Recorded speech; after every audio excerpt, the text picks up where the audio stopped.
कभी कभार क्या होता है, जितनी बड़ी इच्छा होती है और जितनी बड़ी श्रद्धा होती है तो उसी प्रकार से हमारी डिमांडें बढ़ती हैं। तो उसी प्रकार से आज की जो मेरी कहानी है ये परम शिव भक्त की कहानी है। जो देवों के देव महादेव हैं तो वो अपने भक्तों की रक्षा कैसे करते हैं। जब वो बिगड़ने में आते हैं महादेव तो उनको कोई नहीं बचा सकता है। याद रखना, महादेव की वो शक्ति होती है कि उनको अगर कोई फिर बना सकता है तो उनके भक्त स्वयं उनको बना सकते हैं। तो मेरी कहानी आज की उसी प्रकार से है। मैं हेम, आप लोग यहाँ भेजते हो तो मैं आपके अपने माध्यम से कहानी आपको सुनाता हूँ। तो कहानी में आगे बढ़ने से पहले मेरे चैनल का इंट्रो। उत्तराखंड घुमूलो क्या टिहरी क्या मुनशारी, उत्तराखंड घुमूलो क्या टिहरी क्या मुनशारी। हाचू हाचू हाचू हम पहाड़ी नीचू नीचू। हर हर महादेव, जय वीरकारा बजरंगी। आप सभी के ऊपर महादेव और बजरंगबली की कृपा हमेशा बनी रहे। तो दोस्तों कहानी में हम सीधा आगे बढ़ते हैं, इधर उधर की बातें नहीं करते हैं। दोस्तों बहुत सारे लोगों का मेरे पर जवाब सवाल आते रहते हैं कि सर नरसिंह देवता की कहानी सुनाओ और नरसिंह देवता की कोई कहानी लेके आओ या जले देवता की कहानी लेके आओ। इस कहानी मतलब बहुत सारे लोगों का मेरे से कमेंट आता है। दोस्तों मैं भी अकेला ही लगे रहता हूँ। थोड़ी अगर हेल्प आप करोगे, जैसे कोई नरसिंह देवता की कहानी सुनना चाहते हो तो नरसिंह देवता की कहानी मेरे पास जिस हिसाब से आते रहती है तो मैं उस हिसाब से सुनाता रहता हूँ। और यदि आप भी चाहते हो कि नरसिंह देवता की कहानी, देखो जितनी मेरे पास कहानियाँ आती है मैं डेली डालता हूँ नरसिंह देवता की। कोई भी मेरा सब्सक्राइबर ये नहीं बोल सकता कि हेम भाई ने हमारी कहानी नहीं डाली आज तक। तो लगातार मेरे पास जो कहानियाँ आती है नरसिंह देवता की, कहीं से भी आती है तो मैं आप लोगों के बीच में ज़रूर रखता हूँ नरसिंह देवता से जुड़े चमत्कार। और अगर आप चाहते हो कि हमारे यहाँ डेली नरसिंह देवता की, तो आप लोग जहाँ जहाँ भी हो तो नरसिंह देवता की प्रत्येक घर में तो कहानी होती है, तो आप लोग मुझे भेज सकते हो। तो मैं अपने चैनल के माध्यम से सभी देवताओं की कहानी लेकर आता हूँ। जैसे गोल देवता की मुझे कहानी लगातार आती रहती है। ऐसा नहीं कि हेम अपने मन से बोल रहा है कुछ भी बोल रहा, क्योंकि गोल देवता एक ऐसे देवता है, उत्तराखंड के देवता, वो सभी के साथ चलते हैं। अगर किसी को सबको लाने वाले अगर कोई देवता हैं तो वो गोल देवता ही हैं। क्योंकि अब मैंने आप लोगों को मैंने जब बताया हरजू करूँ में भी, कतरू करूँ में भी, और जहाँ कोई वीर किसी के साथ कुछ भी हो तो उनको लाने वाले वो गोयल के राह रीति में ही आते हैं। तो गोयल वो ताकत है। मतलब ये नहीं कि हेम अपने मन से बोल रहा है कि आप अगर रमोला उनको भी ले लोगे तो उनके साथ भी गोयल देवता रहते हैं। 7 भाई 22 भाई एड़ी उनको भी ले लोगे तो वहाँ भी रमोला देवता रहते हैं। अब जब दोस्तों मैंने एड़ी देवता की जब कहानी डाली बयान धुरा बाबा की और 22 भाई एड़ियों का, दरअसल उससे सनसनी मच गई। उन्होंने बोला यार एड़ी देवता तो 22 भाई होते ही नहीं है, ये 7 भाई होते हैं, ये होते हैं। देखो दोस्तों जिस गुरु ने जैसा ज्ञान दिया, पहले 22 भाई थे, 22 भाई से एड़ी देवता जब फैलते रहे तो धीरे धीरे दर पीढ़ी गुरु संवाद पे कहानियाँ चलती रही। तो ये कहीं 12 भाई कराए, फिर ये कहीं 6 भाई कराए, कहीं 8 भाई कराए, कहीं 7 भाई कराए। तो जितनी विधि गुरु ने अपने शिष्य को दी उसके लिए वही सत्य हो गया। लेकिन आज हेम के चैनल के माध्यम से सब जगह पता लग गया कि 22 भाई एड़ी होते हैं। तो इसी प्रकार से मैं आगे भी आप लोगों के बीच में सच्ची घटनाएं और कहानियां लेके आता रहूँगा। तो दोस्तों इधर उधर की बातें ना करते हुए सीधा कहानी पर आगे बढ़ते हैं। आज की ये कहानी है परम शिव भक्त जी की कहानी। और जो ये कहानी मेरे पास आई है ये राकेश भाई के माध्यम से आई है। और राकेश भाई ने बड़ी खुशी की बात है अपना खुद का यूट्यूब चैनल भी खोला हुआ है। तो दोस्तों अगर आप उनका चैनल देखना चाहते हो तो आप उनके चैनल में जा सकते हो। उनका चैनल का नाम देवन की भूमि। उनने मेरी वीडियो देख के और ये सारी चीज़ें देख के मोटिवेशन लिया, कहा हेम भाई हम भी अपने धर्म के लिए कुछ करना चाहते हैं तो हम भी अपना चैनल बनाएंगे। तो दोस्तों आप देखो एक सब्सक्राइबर, तो दोस्तों कोई भी हमारे धर्म को अगर कुछ भी कर रहा है, चाहे 1 पैसे का, मैं हर हमेशा बोलता हूँ, तो एक सब्सक्राइब फ्री में होता है दोस्तों। भले आप देखो ना देखो, लेकिन एक उसका मोटिव और मोटिवेशन ज़रूर बनाना चाहिए आप लोगों को। तो धीरे आप जाके एक सब्सक्राइबर फ्री में आप लोगों को दोस्तों फ्री इस चीज़ के पैसे थोड़ा लगते हैं। कोई भी अगर हमारे धर्म को आगे बढ़ा रहा है तो आपको एक सब्सक्राइब करना चाहिए दोस्तों। मैंने तो करा हुआ है दोस्तों, मैं तो चाहे मैंने आपको पहले बोला है, तो आप लोग भी जाओ सब्सक्राइब करो चैनल। कहानी पर चलता हूँ और राकेश भाई का धन्यवाद करना चाहूँगा कि वो लगातार हमारे चैनल के साथ जुड़े रहते हैं और लगातार ऐसी सच्ची घटनाएँ और कहानियाँ देते रहते हैं। तो मैं जो आज की कहानी लेके आ रखा हूँ ये परम भक्त शिव भक्त की कहानी है, जिसमें नाम और सारी चीज़ें लुप्त रखने के लिए बोला गया है मुझसे। तो मैं उस गांव का नाम और ये सारी चीज़ें लुप्त रखूँगा। ये कहानी जो है कैसे शिव जी अपने भक्तों की रक्षा करते हैं उस पर आधारित है। एक बार क्या होता है, एक गांव था, तो गांव में सब सुखी खुशहाल और इस टाइप से लोग रहते थे वहाँ पर अपने गांव में। दरअसल एक हमारे गांव में या पहाड़ों में या शहरों में कहीं पर भी होता है कि ज़रा जिस पर पैसा आ जाता है तो वो मतलब अगर गरीबी में दिन काटेंगे तो सबके वहाँ मिलजुल के रहेंगे। दाजू हमारा आज कोई नहीं, आज हमारे वहाँ खाने के लिए नहीं है, आज हमको ये दे दो, आज आटा नहीं है, कल चावल नहीं है। तो इस टाइप से गरीबी में दिन काटते हैं मिलजुल के। लेकिन अगर उनके पास पैसा आ जाता है तो फिर वही गरीबी भूल जाते हैं आदमी। फिर क्या होता है, वो अमीरी की ओर प्रस्थान कर देते हैं। तो फिर वो लोगों को डराना स्टार्ट कर देते हैं। जिस पर पैसा आ जाता है तो लोगों को अपने हिसाब से चलाते हैं, राजा बन जाते हैं, बोलते हैं हम राज हैं, हमारे पे पैसा की कमी, और अपने गरीबी के दिन भूल जाते हैं। तो उसी प्रकार से ये कहानी आज की है। 10 से पहले गरीब परिवार हुआ करता था, लेकिन उनके क्या हुई, उनके एक लड़के की सरकारी नौकरी लगी। सरकारी नौकरी लगी तो उनके घर में सबका अच्छा होने लग गया। अच्छा होने लग गया, सब नौकरी वाले हो गए। तो उनके घर में क्या हो गई, पैसों वाले हो गए। पैसों वाले हो गए तो पैसों की चौड़ भी हो जाती है। तो इन्हें धीरे धीरे करके अपना पूरा वो बनाया तो गांव में। तो इनका जो लड़का था वो फौजी बन गया। फौजी बनने के बाद इनके गांव में दमनगिरी चलने लग गई। अब जब दमनगिरी चली गांव में, धीरे जो चाहते थे जैसा करते थे अपने गांव में करते थे। और गांव वाले भी बेफालतू का बैर क्यों ले, तो गांव वाले भी किसी से बेफालतू में लड़ते नहीं है, अपने काम से मतलब रखते हैं, अपना जीवन व्यापन करते हैं। तो उसी प्रकार ये कहानी में भी चलता रहा। तो कहानी तो एक दिन क्या होता है, तो उसी गांव में एक मंदिर था। तो वहाँ पर एक परम शिव भक्त रहा करते थे गांव में। तो वो नित्य दिन अपना सुबह उठ के महादेव की पूजा करते थे, और महादेव को पूजना, ये करना, हर प्रकार से भाव में रखते थे महादेव को। तो इसी प्रकार भी यहाँ पर भी ये नित्य कर्म चलता रहा। तो उस गांव में क्या होता है, एक दिन बड़ा दुखद की बात है, तो एक वृद्ध आदमी मर जाता है। तो जो गांव की परंपरा होती है हमारे, देखो शहर में हो ना हो, मैं मेरे को उस चीज़ को नहीं रखना चाह रहा हूँ, लेकिन मैं गांव की परंपरा रख रहा हूँ अपने। हमारे गांव में क्या होता है, जब भी कोई व्यक्ति मरता है तो पूरे गांव वाले मिल के उसे लकड़ी देने जाते हैं और उसके वहाँ जाते हैं, घाट में जाते हैं, तब उसका अंतिम संस्कार वगैरह करते हैं। तो उसी प्रकार यहाँ पर भी क्या हो रहा था, सब गांव वाले गए थे। तो उनका इत्तेफाक से घर में लड़का आया हुआ था फौजी, जिसका मैं नाम अंकित कर देता हूँ, ठीक है, जिसका नाम महेश चंद था। और बाबा उनका नाम मैं नाम अंकित नहीं करूँगा क्योंकि कहानी लुप्त वाली है, गांव का नाम भी लुप्त रखना मुझसे रिक्वेस्ट करी गई है। तो ये क्या होते हैं, सारी चीज़ें वहाँ इत्तेफाक से महेश भी घर में आया होता है। जब उनको घाट ले आते हैं तो महेश फौजी आदमी क्या होता है, दारू वारू पीता ही है। तो जब तक एक रूल्स होता है, जब चिता जलाते हैं, जब तक वो पूरी तरह जल नहीं जाता है तो जब तक वो घर नहीं आते हैं। क्योंकि जब चिता जलती है तो कई तरीके के वो होते हैं, कभी कोई आघौरी ना आ जाए, कोई ये ना आ जाए, कोई मांस खाने वाला ना आ जाए, जो पूर्वजों की, तो ये उसकी बॉडी की रक्षा करते हैं सब लोग वहाँ पर मिलके। तो कोई मांस को ना खाए करके। तो जब ये पूरी तरह जल के राख हो जाते हैं तब वो बोलते हैं सब पानी में से धो धा के और वहाँ से बहा देते हैं, तब वो घर को आते हैं। तो उसी प्रकार सब लोगों ने बहाया, सब कुछ करा। तो बारिश आ रही थी, बारिश आने के कारण जब लोगों ने अंतिम संस्कार वगैरह करा तो लोग अपने अपने घरों को जल्दी में लास्ट टाइम पर आ जाते हैं। लेकिन वस्तु रसूल ये होता है कि घाट से नहाते हैं, धोते हैं, तब जाके घर को आते हैं। तो उस दिन कुछ मौसम ऐसा हो गया था, तो इस कारण से उन्होंने कहा चलो रास्ते में बारिश आएगी, हम भीगते हुए नहा लेंगे, सब चीज़ कर लेंगे। तो जो फटाफट अपना वहाँ से घाट से आ गए। तो जो फौजी था महेश, उसको दारू चढ़ गई थी, उसको दारू चढ़ गई तो वहीं सो गया। अब सो गया तो जब सब चले गए उसको नींद पड़ गई अकेले। अब वो जब उठा तो उन्हें साले कहेंगे मेरे को छोड़ के चले गए यहाँ पर, साले सालों को अभी बताता हूँ सालों को। इन्होंने क्या करा, एक घाट से एक लकड़ी पकड़ी, लकड़ी पकड़ने के बाद घाट से ये कहाँ चले गए, ऊपर चल दिए। और ऊपर चले गए तो वहाँ पर परम शिव भक्त के मंदिर में चले गए। तो जब शिव जी के भक्त ने इनको देखा, उन्होंने कहा बेटा तुम यहाँ इतने बारिश में इधर कैसे? उन्होंने कहा तुम एक काम करो, पहले नहा लो यहाँ पर, थोड़ा हाथ पाँव धो के, और ये लकड़ी जो घाट से लेकर आए उसको यहीं फेंक दो, बाहर फेंक दो और अंदर आ जाओ मंदिर में।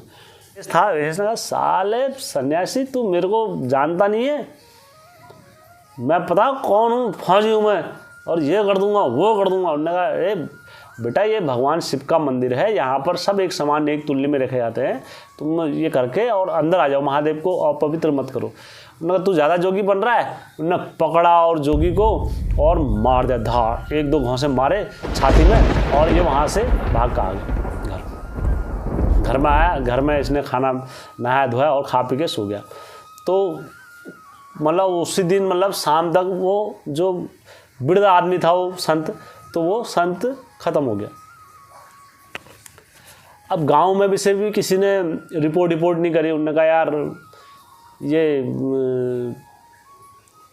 पैसों वाले लोग हैं, अब पैसों वाले लोगों के कौन मुंह लगे, कैसे मुंह लगे, तो इसलिए अब कहानी में कोई रिपोर्ट कुछ नहीं करी लोगों ने। कहानी में ट्विस्ट ही आता है, वो जो संत थे उनका अंतिम संस्कार वगैरह करा, सब कुछ करा, तो वो संत का क्या लग गया, दोष लग गया परम शिव भक्त का। वहाँ जब शिव भक्त का दोष लगा तो बोला जाता है उसके बाद जो आर्मी वाला था वो भी 2-3 साल बाद मर गया। और उनके कुल में, जो आदमी के कुल में थे, उनकी पीढ़ी पूरी ऐसी हो गई, धड़ाधड़ गिरते रहे, एक के बाद गिरते रहे, जो गिरते रहे ख़त्म कहानी होते रही, सब कुछ होते रही। अब उनकी वाली पीढ़ी समाप्त हो गई। अब जब नई पीढ़ी चली तो नई पीढ़ी में जितने भी वंश हुए, तो कोई विकलांग, कोई काड़ा, कोई लूला, कोई लंगड़ा, इस टाइप से उनके कुल में होते थे। कोई भी संपूर्ण मर्द पैदा नहीं हुआ इनके कुल में। एक पीढ़ी पूरी बीत गई। तो जो औरतें आती थी अब वो सही रहती थी घर की, अब वो रहती थी। उन्होंने कहा यार क्या करें, कैसे करें, तो इन्होंने कई जगह पूछ करा दी, कई जगह ये खोल दिए, एक पीढ़ी इनकी समाप्त हो गई।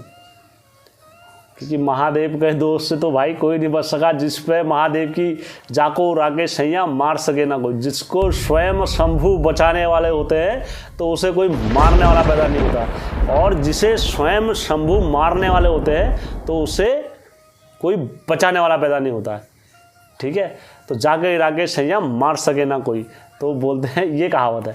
तो उसके बाद शंभू का दोष ऐसा गरजा कि एक के बाद एक पीढ़ियाँ, ऐसा नहीं कि वंश नहीं चला, वंश चला, लेकिन सब लूले लंगड़े, कोई अंधा, कोई दिमाग से काला, कोई दिमाग से पैदल, कोई किसी चीज़ के पैदल, तो इनके कुल में चलता रहा। तो कोई भी संपूर्ण मर्द पैदा नहीं हुआ। उनने कहा यार क्या होगा, कैसे होगा, तो इनके होते करते क्या हो गया, इनके कुल में से 4 पीढ़ियाँ निपट गई, लेकिन इनके कुल में से दोष खत्म नहीं हुआ। तो एक इनके कुल में बोलते हैं जब कुल तरने की बारी आती है, या बोलो कृपा महादेव की या भगवानों की जब कृपा दृष्टि हो जाती है, उतना दंड इनको मिल जाता है। तो उसके बाद देखो दोस्तों, आज हम कोई भी बोल देते ना, आज संतों के बारे में कोई भी कहीं से कुछ बोल देता है कि यार संत का बार टीका चंदन लगाओ और ये बातें करो, 4 बातें करो, संत जैसे बन जाओ, तो कोई कुछ नहीं होता है, और संत का धर्म का टीका लगा के प्रचार करना। मैं दावे के साथ कहता हूँ, यहाँ से दावे के साथ, कि तुम 5 दिन संत के जैसे काट लो, 5 दिन पैसों का घमंड जरा साइड रख के, तो तुम्हें पता लग जाएगा कौन तुम्हारे अपने हैं, कौन तुम्हारे पराये हैं। ये मतलब की दुनिया है भाई, मतलब की दुनिया। यहाँ सिर्फ लोग मतलब के लिए जीते हैं, कोई निस्वार्थ नहीं जीता। अगर माँ बाप भी अगर अपने बच्चों को पालते हैं तो वो मतलब के लिए पालते हैं, क्या ये हमारा बुढ़ापे में सहयोग देगा। कोई माँ बाप ये अपनी औलाद से ये नहीं करता कि यार, तो वैसे ही मनुष्य में। लेकिन एक संत जब घर छोड़ता है ना, तो उसका ना आगे होता है ना कोई पीछे होता है। जरा उस चीज़ को महसूस करके देखना, अपने में से मैं हटा के देखना जरा एक दिन के लिए, तो तुम्हें पता लग जाएगा तुम्हारा कौन है आगे पीछे। तो उसी प्रकार यहाँ पर से संत का होता है दोस्तों। जब वो संत अपना सबसे बड़ा तर्ज होता है संत का घर छोड़ना। तो आज हम बोलते हैं ना ये देवता हमारे कैसे होते हैं, ये कैसे होते हैं। अरे आप उस जरा श्रेणी में जाके देखो, संत किसी से बैर नहीं करते हैं, इतना होता है बस। संत सबको एक दृष्टि और एक समान से देखते हैं।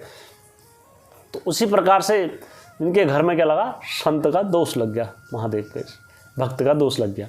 उसके बाद इनके घर में लगातार कुल में पूड़ियाँ ऐसी चलती रही। बोलते हैं जब होनी हुई या करनी हुई बोल रहे हैं, तो इनके घर में इत्तेफाक से एक स्त्री की, मतलब एक स्त्री आई अपने घर से मिलकर शादी। तो वो परम भक्त किसकी थी, गोयल देवता की थी।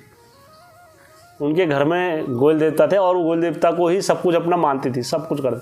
अब जब उसके अब औलाद होने की बारी आई तो भैया महादेव से तो कौन बच सका आज तक, तो कोई नहीं बच सका ना, चाहे वो कोई भी, क्योंकि गोलजू भी तो महादेव के भगत हुए। तो सब क्या होते हैं, ये वहाँ पर रहते हैं, इनके घर में भी औलाद।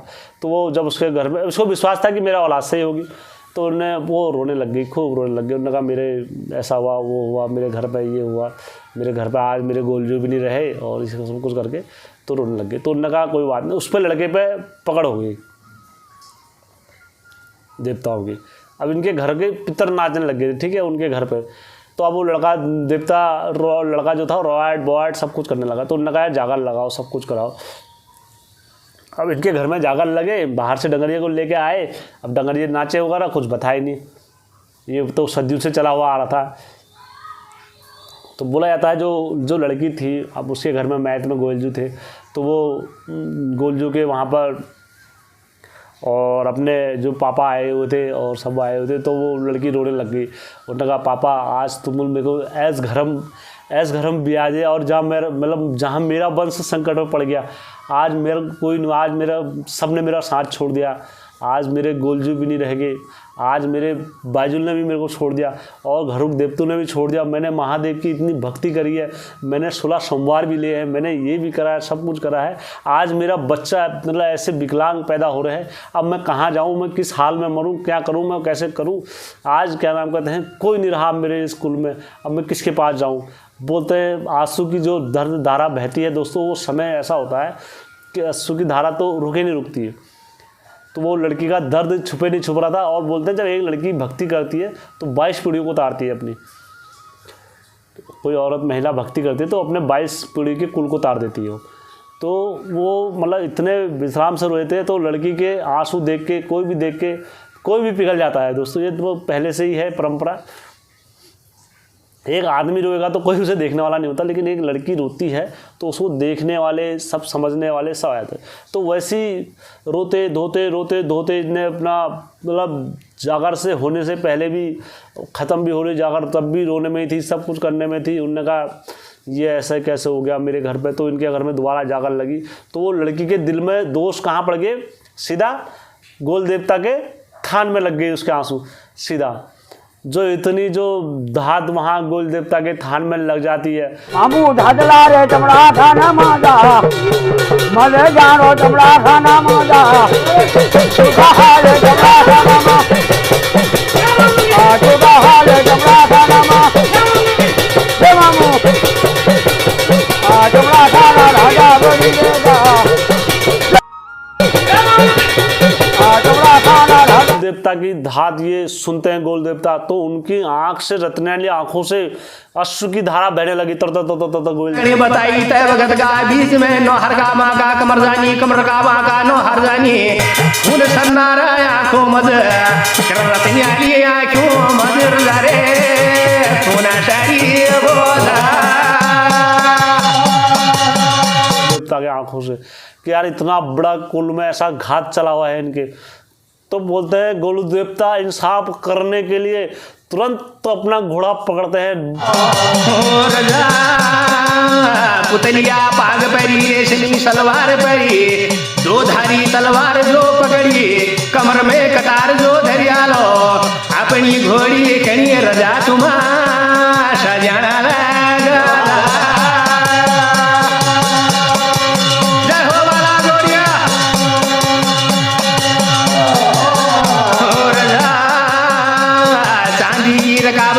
सुंदरी जी ने जो धरी हालिए राता भौजी मधुर रात हो सवारा है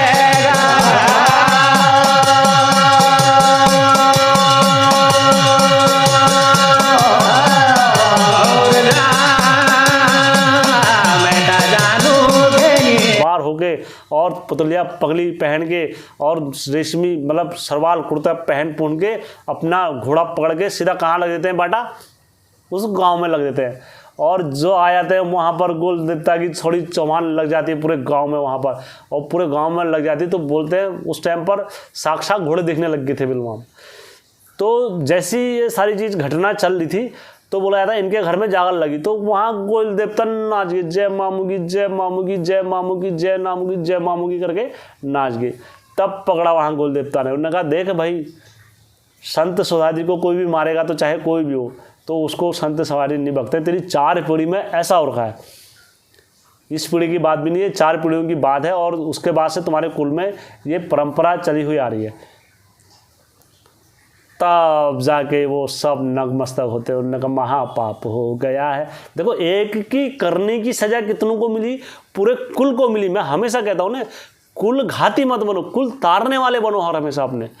तो यहाँ से क्या हुआ, तो वो महिला और उसके बच्चे क्या बने, कुल तारने वाले बने, कुल के निधार बने। तो उसके कुल में से जितने भी बुजुर्ग थे सब वहाँ आ गए और सब ने कहा जो हमारा राजवंशी है, जो राजवंशी जैसा करेगा, और ये दोष से अगर कोई बचा सकता है तो सिर्फ राजवंशी बचा सकता है।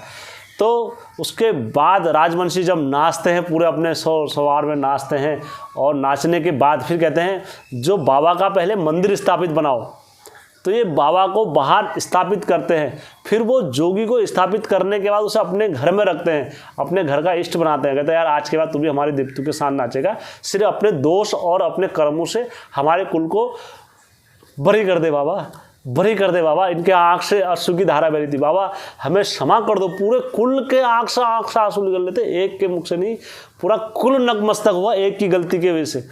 बोलते ना अपने कुल में हमेशा गलती नहीं करनी चाहिए। तब जाके सारी चीज़ों का रहा नीति मस्ती, तब बाबा इनको समाधान देते हैं और गोयल को भी आशीष देते हैं। कहते हैं जय हो राजवंशी, तू न्यायकारी रहेगा और हमेशा न्यायकारी बना रहेगा। तो दोस्तों यहाँ से गोयल देवता इतनी बड़ी पूर्ण खोलते हैं, क्योंकि ये कार्य वही करता है जिस पर स्वयं महादेव का आशीर्वाद होता है। ये हर कोई नहीं खोल सकता है, अगर तुम बोलोगे हर कोई, क्योंकि अगर खोलने वाले होते तो इतने टाइम से खुल जाती है पूज। तो जाको राके सैया मार सके ना कोई, महादेव की कृपा ऐसी होती है। यदि आप लोगों को कहानी अच्छी लगी होगी तो मेरे चैनल को लाइक, सब्सक्राइब और शेयर करना कभी मत भूलना दोस्तों।